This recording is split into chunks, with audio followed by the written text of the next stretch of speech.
ಎಲ್ಲ ಭಾರತ ಮತ್ತು ಕರ್ನಾಟಕದ ಜನತೆ ಚರ್ಚೆಗಳಿಗೆ ತೊಡಗಿಕೊಂಡಿದ್ದೀವಲ್ಲ, ಆ ಎಲ್ಲದಕ್ಕೂ ಕೂಡ ಉತ್ತರವಾಗಿ ಮೂಡಿ ಬಂದಿರುವಂತಹ ಸಂಚಿಕೆ ಅಂದರೆ ಅದು ಜೈ ಹಿಂದ್ ಜೈ ಕರ್ನಾಟಕ ಅನ್ನುವಂಥದ್ದು ನನ್ನ ಅಭಿಪ್ರಾಯ. ಆ ಕೃತಿಯನ್ನು ಪರಿಚಯಿಸೋದಕ್ಕೆ ಮುಂಚೆ ಕೃತಿಯ ಶೀರ್ಷಿಕೆಯನ್ನು ನಿಮಗೆ ಪರಿಚಯಿಸ್ತೀನಿ. ಯಾವುದೇ ಕೃತಿ ಅಂತ ಬಂದಾಗ ಅದರ ಶೀರ್ಷಿಕೆ ಅಥವಾ ಟೈಟಲ್ ನಮಗೆ ಬಹಳ ಮುಖ್ಯವಾಗುವಂಥದ್ದು. ಯಾಕಂದರೆ ಶೀರ್ಷಿಕೆ ಏನನ್ನ ಧ್ವನಿಸ್ತಾ ಇರುತ್ತೋ ಅದನ್ನು ಕೃತಿ ಪ್ರತಿಧ್ವನಿಸ್ತಾ ಇರುತ್ತೆ. ಈ ಜೈ ಹಿಂದ್ ಮತ್ತು ಜೈ ಕರ್ನಾಟಕ ಅನ್ನುವಂತಹ ಶೀರ್ಷಿಕೆಯನ್ನು ನೋಡಿದಾಗ ನನಗೆ ಕರ್ನಾಟಕದ ನಾಡಗೀತೆಯಲ್ಲಿ ಇರುವಂತಹ ಜೈ ಭಾರತ ಜನನೀಯ ತನುಜಾತೆ ಜಯ ಹೇ ಕರ್ನಾಟಕ ಮಾತೆ ಎನ್ನುವಂತಹ ಕುವೆಂಪು ಅವರ ಸಾಲುಗಳು ನೆನಪಾದವು. ನೋಡಿ, ಯಾವಾಗ ಭಾರತವನ್ನು ಒಂದು ಒಕ್ಕೂಟ ಸಂಸ್ಥೆಯಾಗಿ ರೂಪಿಸಲಾಯಿತು, ಒಂದು ಒಕ್ಕೂಟ ವ್ಯವಸ್ಥೆಯಾಗಿ ರೂಪಿಸಲಾಯಿತು, ಆಗ ರಾಷ್ಟ್ರೀಯ ನಾಯಕರಲ್ಲೆಲ್ಲ ಒಂದು ಭಯ ಮೂಡಿತು. ಸರಿ, ಭಾರತವನ್ನು ಒಂದು ಕೇಂದ್ರ ಒಕ್ಕೂಟವನ್ನಾಗಿ ಮಾಡೋದು ಅಥವಾ ಕೇಂದ್ರದೊಳಗೆ ರಾಜ್ಯಗಳನ್ನು ಸೇರಿಸಿಕೊಂಡಂತಹ ಒಕ್ಕೂಟವನ್ನಾಗಿ ಮಾಡೋದು ಅನ್ನುವಂತಹ ಪ್ರಶ್ನೆ ಬಂದಾಗ ವಲ್ಲಭಭಾಯಿ ಪಟೇಲ್ರಿಂದ ಹಿಡಿದು ಎಲ್ಲ ಹಿರಿಯ ನಾಯಕರಲ್ಲಿ ಮೂಡಿದಂತಹ ಪ್ರಶ್ನೆ ಏನು ಅಂದರೆ, ಮುಂದೊಂದು ದಿನ ಈ ರಾಜ್ಯಗಳೇ ಸ್ವೇಚ್ಛೆಯಾಗಿ ವರ್ತಿಸಿ ಭಾರತದ ಸೌಹಾರ್ದತೆಗೆ ಧಕ್ಕೆಯನ್ನು ತಂದರೆ ಹೇಗೆ ಅನ್ನುವಂತಹ ಪ್ರಶ್ನೆ ಮೂಡುತ್ತೆ. ಆಗ ಭಾರತ ಮತ್ತು ಕರ್ನಾಟಕದ ಕಲ್ಪನೆಗಳನ್ನು ಕುರಿತು ಕನ್ನಡದ ಕವಿಗಳು ಮಾಡಿದಂತಹ ಚರ್ಚೆಗಳು ನನಗೆ ಮುಖ್ಯ ಅಂತ ಅನ್ನಿಸ್ತವೆ. ಕುವೆಂಪು ಅವರು ಬರೆದಂತಹ ನಾಡಗೀತೆ ಜೈ ಭಾರತ ಜನನೀಯ ತನುಜಾತೆ ಅನ್ನುವಾಗ, ಜಯ ಹೇ ಕರ್ನಾಟಕ ಮಾತೆ ಅನ್ನುವಾಗ ಭಾರತದ ಅಡಿಯಲ್ಲಿ ರಾಜ್ಯಗಳು ಹೀಗೆ ವರ್ತಿಸಬೇಕು ಅನ್ನೋದನ್ನ ಹೇಳುವಂತಹ ಟೈಟಲ್ ಅನ್ನ, ಶೀರ್ಷಿಕೆಯನ್ನ ಇಟ್ಕೊಂಡು ಈ ಸಂಚಿಕೆಯನ್ನ ರೂಪಿಸಿರುವಂಥದ್ದು ಬಹಳ ಮಹತ್ವದ ಕೆಲಸ. ನೋಡಿ, ಅದಕ್ಕೆ ಹೇಳ್ತಾರೆ ಭಾರತದಲ್ಲಿರುವಂತಹ ಎಲ್ಲ ರಾಜ್ಯಗಳು ಭಾರತ ಮಾತೆಯ ಮಕ್ಕಳಾಗಿ ವರ್ತಿಸಬೇಕು ಅನ್ನೋದನ್ನ ಈ ಟೈಟಲ್ ಹೇಳುವಂಥದ್ದು. ಕರ್ನಾಟಕದ ಪ್ರಶ್ನೆ ಬಂದಾಗ ಕುವೆಂಪು ಅವರು ಅದೇ ಹೇಳ್ತಾರೆ, ಕರ್ನಾಟಕ ಮಾತೆ ಭಾರತ ಮಾತೆಯ ಮಗಳು ಅನ್ನುವಂಥದ್ದನ್ನ ನಮ್ಮ ನಾಡಗೀತೆಯ ಸಾಲುಗಳಲ್ಲಿ, ಮೊದಲ ಸಾಲುಗಳಲ್ಲಿ ನಾವು ಕಾಣುತ್ತೀವಿ. ಅದಕ್ಕಿಂತ ಮುಖ್ಯವಾಗಿ BM ಶ್ರೀ ಅವರು ಹೇಳುವಂಥದ್ದು, ಇನ್ನೂ ನಿಮಗೆ ನಮ್ಮ ನಾಡಿನ ಬಗೆಗಿರುವಂತಹ ಆಸ್ಥೆಯನ್ನು ತೋರಿಸ್ಬೇಕು ಅಂತ ಹೇಳಿದ್ರೆ ಕನ್ನಡ ಮಾತೆ ಭಾರತ ಮಾತೆಯ ಹಿರಿಮಗಳ ಅಂತ ಹೇಳ್ತಾರೆ.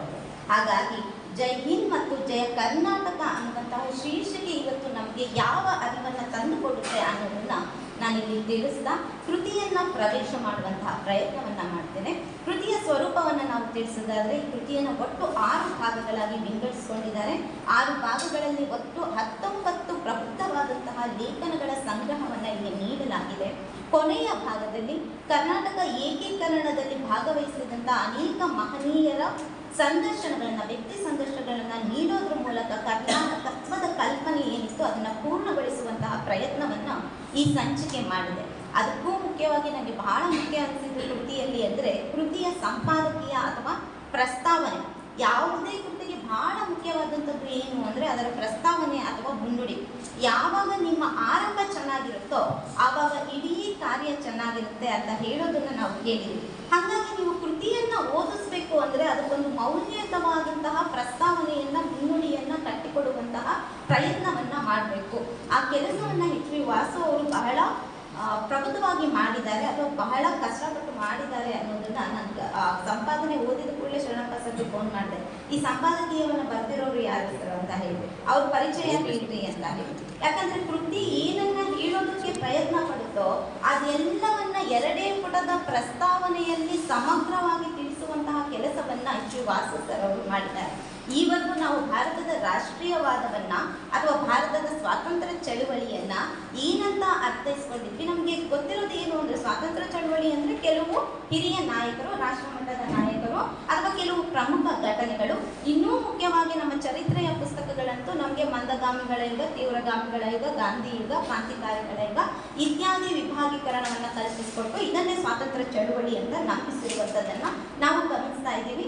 ಹಾಗಾದ್ರೆ ಚರಿತ್ರೆಯ ದಾಖಲೀಕರಣದಲ್ಲೂ ಆಗಿರುವಂತಹ ದೋಷಗಳನ್ನು ಎಷ್ಟು ಚೆನ್ನಾಗಿ ಈ ಸಂಚಿಕೆ ಕಟ್ಟಿಕೊಡುತ್ತೆ ಅಂತ ಹೇಳಿದ್ರೆ, ಭಾರತದ ಸ್ವಾತಂತ್ರ್ಯ ಚಳುವಳಿ ಅನ್ನುವಂಥದ್ದು ಕೇವಲ ರಾಜಕೀಯ ಹೋರಾಟ ಅಲ್ಲ, ಅಥವಾ ಬ್ರಿಟಿಷ್ ದಾಸ್ಯದಿಂದ ವಿಮೋಚನೆ ಹೊಂದೋದಕ್ಕೋಸ್ಕರ ನಡೆದಂತಹ ಹೋರಾಟ ಅಲ್ಲ. ಬದಲಾಗಿ ಸ್ವಾತಂತ್ರ್ಯದ ಜೊತೆಗೆ ಇಲ್ಲಿ ಹಲವು ಪ್ರಶ್ನೆಗಳಿದ್ವು. ಸಮಾನತೆಯ ಪ್ರಶ್ನೆ ಇತ್ತು, ಶೋಷಣೆಯ ಪ್ರಶ್ನೆ ಇತ್ತು, ರೈತರ ಪ್ರಶ್ನೆ ಇತ್ತು, ಕಾರ್ಮಿಕರ ಪ್ರಶ್ನೆ ಇತ್ತು. ಎಲ್ಲವುಗಳನ್ನ ಒಳಗೊಂಡು ಸಾವಿರ ತೊರೆಗಳಾಗಿ ಹರಿದಂತಹ ಸ್ವಾತಂತ್ರ್ಯ ಚಳವಳಿಯನ್ನ ನಾವು ಒಂದು ದಿಕ್ಕಿಗೆ ಸೀಮಿತ ಮಾಡಿಸುವಂತಹ ಪ್ರಯತ್ನವನ್ನ ಮಾಡ್ತಾ ಇದ್ದೀವಿ. ಹಾಗಾದ್ರೆ ಸ್ವಾತಂತ್ರ್ಯ ಚಳವಳಿಯನ್ನ ನಾವು ಅರ್ಥ ಮಾಡಿಕೊಳ್ಳೋದಕ್ಕೆ ಅಲ್ಲಿ ಎಷ್ಟು ದಾರಿಗಳಿದ್ವು ಅನ್ನೋದು ನಮಗೆ ಅರ್ಥವಾಗಬೇಕು. ಅದನ್ನು ಕಟ್ಟಿಕೊಡುವಂತಹ ಪ್ರಯತ್ನವನ್ನ ಸಂಪಾದಕೀಯದಲ್ಲಿ ಶ್ರೀ ವಾಸು ಸರ್ ಅವರು ಮಾಡಿದ್ದಾರೆ.